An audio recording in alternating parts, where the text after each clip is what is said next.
Hola, ¿qué tal? Bienvenidos nuevamente. Vamos a hablar en este video acerca de Fuel Injection. Fuel Injection, a final de cuentas, lo que se busca, lo que se pretende es aumentar la eficiencia de la energía química contenida en el combustible, contenida en la gasolina. Ninguna máquina que haya desarrollado el hombre es 100% eficiente. Un motor de ciclo Otto alimentado por carburador alcanzaba una eficiencia que rondaba por el 20%. Independientemente que sea este ciclo Otto, ya sea un motor de 4 tiempos o un motor de 2 tiempos, siendo ciclo Otto, mientras se utilizaba carburador, no se lograba una eficiencia más allá del 20%. A pesar de esto, en los vehículos que son fuel injection, aún está muy baja la eficiencia. Del 100% de la energía que está disponible en la gasolina, 20 a 30% es lo que realmente se aprovecha. En fuel injection puede llegar hasta un 30, un 40%, pero aún así seguimos teniendo pérdidas. Tenemos pérdidas tanto por calor, también pérdidas parásitas y por fricción. Y la principal y la que más nos preocupa es la pérdida de energía en lo que vienen siendo los gases de escape, la evaporación de combustible, los hábitos de manejo. Recordar que fuel injection, la magia o la eficiencia máxima de fuel injection se obtiene cuando se conduce el vehículo en bucle cerrado o en closed loop, para que esta retroalimentación de los sensores de oxígeno se aproveche y se busque una mezcla estequiométrica. El vehículo debe trabajar en bucle o en ciclo cerrado. ¿Por qué fuel injection? Fuel injection tiene el objetivo de dosificar el combustible, de dar precisamente lo que se requiere de combustible y que ese combustible se entregue en el momento preciso, tomando en cuenta el volumen de aire aspirado por el motor, la demanda del conductor y la velocidad del motor. Y de ahí surgen los tres principios de fuel injection. ¿Por qué es el fuel injection? Porque mejora el desempeño del vehículo, porque reduce los niveles de contaminación y porque se ahorra combustible. De estos tres, el más importante o el principal es que reduce los niveles de contaminación. Recordemos que la electrónica en los vehículos existe desde hace muchísimos años, desde hace muchísimos tiempos.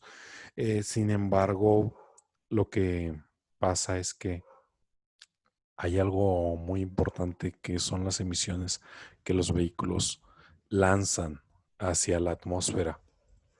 Los principales gases con los que se está peleando o se está buscando minimizar son los hidrocarburos. Es gasolina no quemada que contamina el aire, que contamina el subsuelo y es el factor importante en la generación de ozono. El ozono, pues, es un gas que nos protege de los rayos solares, los rayos ultravioletas, pero, pero aquí a nivel de la atmósfera donde estamos nosotros, no es saludable el ozono. De hecho, es el culpable de que haya enfermedades, de que haya, por ejemplo, enfermedades respiratorias, de que haya asma, todo esto, pues ese es factor preponderante, es un factor el ozono.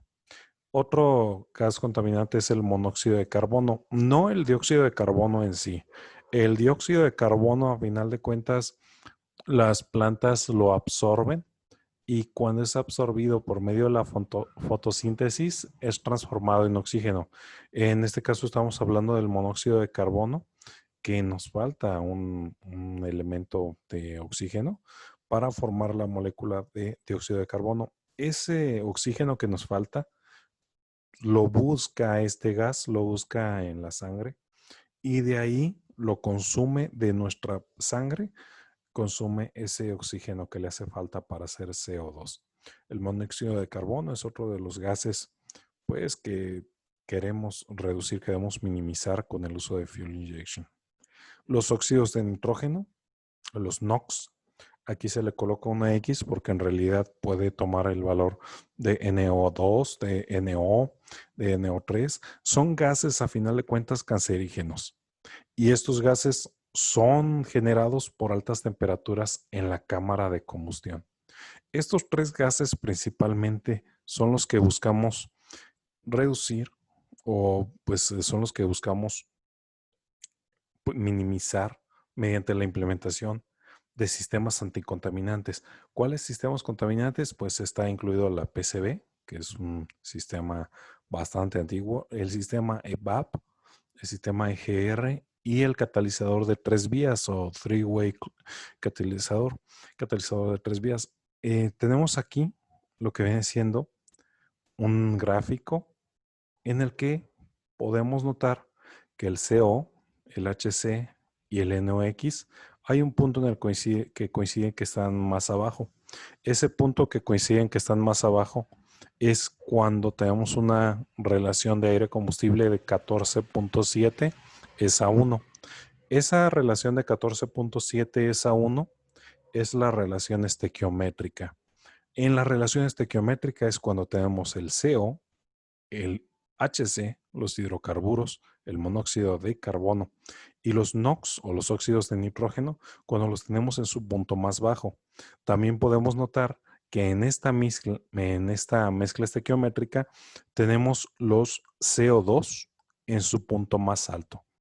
Esto era importante tenerlo aquí en su punto más alto, en lo que estos otros gases estaban en su punto más bajo, debido a que se creía o se suponía que entre más vehículos hubiera, íbamos a tener más plantas o íbamos a plantar más árboles para contrarrestar este efecto.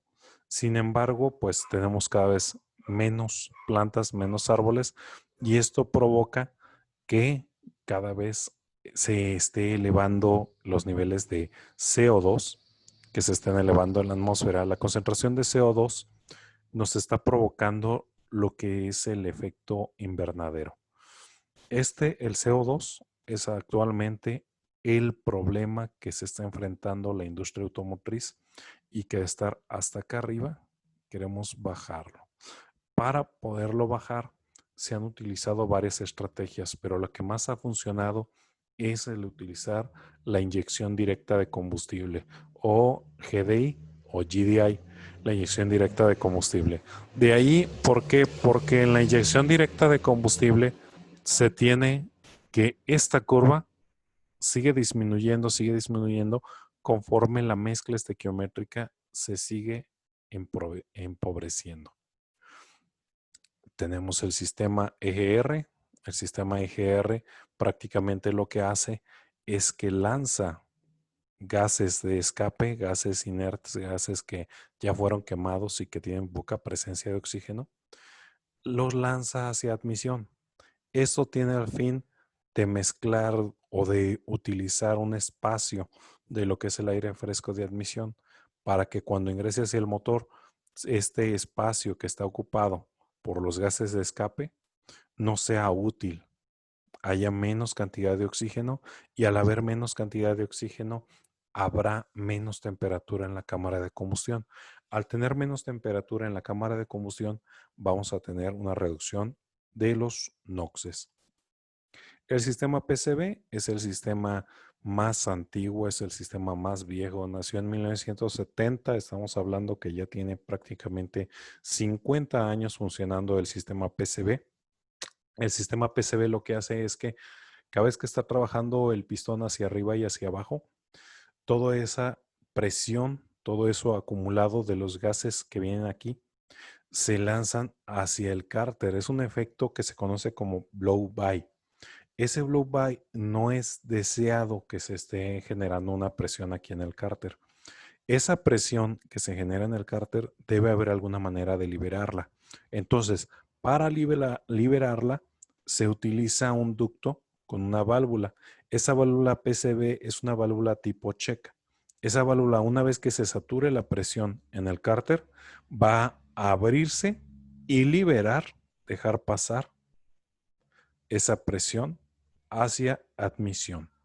Cabe señalar que la válvula PCV no debe permanecer abierta en todo momento. Si la válvula PCV permanece abierta en todo momento, todo esto que tenemos aquí también viene vapor de aceite. Entonces, una válvula PCV abierta en todo momento va a provocar que este vapor de aceite, junto con contaminantes y todo esto, vapores y gases acumulados en el cárter, se pasen hacia admisión, y eso lo que nos va a provocar es que el vehículo esté consumiendo aceite. Si hay algún vehículo que tenga alto consumo de aceite, lo recomendable es revisar primero el funcionamiento de la PCV. Caso contrario, también la PCV no debe permanecer en todo momento cerrado. Si la válvula PCV permanece su válvula interna check en todo momento cerrado, lo que va a provocar es que se acumule una sobrepresión aquí en este punto en el cárter y en varios componentes, lo que puede provocar que empiecen a dañarse sellos de válvula, de que empiece a dañarse el empaque del cárter o el sello del cárter, y que traiga consigo fugas de aceite. Un vehículo que trae fugas de aceite y que ya se le ha cambiado los empaques continuamente, el empaque de la tapa de punterías, los empaques del empaque de cárter, un vehículo que está fugando aceite por estas áreas y ya fue reparado, en ese momento lo que vamos a sospechar es de que hay una falla en la válvula PCV. La válvula PCV pues es otro sistema de anticontaminante, pero que ya tiene como 50 años que se está utilizando en los vehículos. El sistema EVAP. El sistema EVAP es un sistema que se utiliza para minimizar las evaporaciones de combustible. Las evaporaciones de combustible, pues el combustible, por el solo hecho de ser combustible, contamina. ¿Por qué? Porque evapora lo que son los hidrocarburos. Y los hidrocarburos, a final de cuentas, lo que nos hacen es que es un factor importante para que se genere ozono. Recordemos que el ozono es pues dañino para el ser humano. ¿Por qué? Porque es el que provoca que existan problemas respiratorios, problemas de asma. Entonces, lo que tenemos aquí para controlar o para minimizar los vapores de combustible, tenemos lo que es un carbón canister o un carbón activo. Es carbono, prácticamente es como carbón molido, y lo que hace es que los vapores de combustible los va a almacenar aquí. Hay una válvula de ventilación del canister, la cual, pues, a pesar de todo, hay un momento en el cual cuando se carga combustible, que el vapor se le permite de alguna manera salir a la atmósfera. Una válvula de, vapor, de ventilación del canister se va a abrir para permitir que cuando carguemos combustible, el volumen ocupado por la gasolina y por los vapores de gasolina, todo ese volumen nos ayude a desplazarlos, los vapores, y se pueda cargar combustible adecuadamente. De lo contrario, si una válvula de ventilación del canister está bloqueada y se permanece cerrada, o la tubería que está aquí, que es por donde respira el canister, si algo de eso está doblado, pues va a provocar que cuando se cargue combustible no sea posible y la empiece a aventar hacia afuera la gasolina. De ahí viene el canister. Cuando ya se excede cierta presión, hay un sensor que se llama pues, sensor de presión del tanque de combustible o FTP. Cuando ese sensor detecta un exceso de presión, se lo manda a la computadora. La computadora va a mandar a abrir la válvula de purga EVAP. Cuando se abre la válvula de purga EVAP, todo ese vapor de gasolina, todo ese vapor de combustible va a entrar hacia admisión. Una vez que entre hacia admisión, lo que va a hacer es que se queme. Los eventos EVAP pueden suceder en cualquier momento, no es necesario ciertas condiciones para que ocurran. A diferencia de EGR pues solamente cuando va en velocidad crucero es cuando va a ocurrir un evento EGR. Esto es el sistema EVAP. Otro sistema anticontaminante es el sistema de catalizador de 3 vías. ¿Por qué se llama 3 vías? Porque esos 3 contaminantes de los que hablábamos, los hidrocarburos, monóxido de carbono y óxidos de nitrógeno, pasan a través de él. Y una vez dentro de él, resulta que se reducen o se oxidan, dependiendo del caso. Lo que pasa son reacciones químicas que mediante el arenas o se puede decir granos de metales preciosos, se eleva la temperatura de los gases y se hacen reacciones químicas de reducción y de oxidación para obtener vapor de agua, oxígeno, dióxido de carbono y nitrógeno. Es normal que los vehículos en la mañana, cuando las mezclas son muy enriquecidas o son muy ricas, es normal que lancen vapor de agua por el tubo de escape. También cuando tenemos lo que es el catalizador, vamos a manejar dos sensores a partir de la normativa OBD2. Manejamos dos sensores, un sensor que va antes del catalizador y un sensor que va después del catalizador. Estos sensores son monitoreados por la computadora principal, llámese SM, SU, PCM, monitorear estos sensores. Esos sensores tienen función específica. El que va antes del catalizador se adecua, busca la adecuación de la mezcla. Lo que platicábamos, en bucles cerrados se va a utilizar la señal del sensor que va antes del catalizador para poder llegar a un objetivo que es la mezcla estequiométrica. Después del catalizador o montado en el catalizador se encuentra un sensor que se utiliza, como comentábamos, a partir de OBD2 para medir la eficiencia del catalizador. De ahí tenemos que está el motor y tenemos lo que es el banco 1, el banco de la derecha, y el banco 2. Por cada banco vamos a tener un sensor antes del catalizador y un sensor después del catalizador. De ahí que vamos a tener lo que es el sensor del banco 1 antes de catalizador y sensor 2 del banco 1, pero el sensor 2 que es después del catalizador. Vamos a tener el sensor banco 2, sensor 1 antes de catalizador, banco 2, el sensor después del catalizador. Banco 2, sensor 2, banco 1, repito, banco 1, sensor 1, que es antes del catalizador, banco 1, sensor 2, que es después del catalizador, banco 2, sensor 1, antes del catalizador, y banco 2, sensor 2, que es después del catalizador. Y prácticamente esos son los principales sistemas anticontaminantes que utilizamos en los sistemas Fuel Injection bajo la normativa OBD2. Espero que les haya gustado este video y pues continuaremos posteriormente generando más contenido aquí en el canal. Hasta pronto y muchas gracias.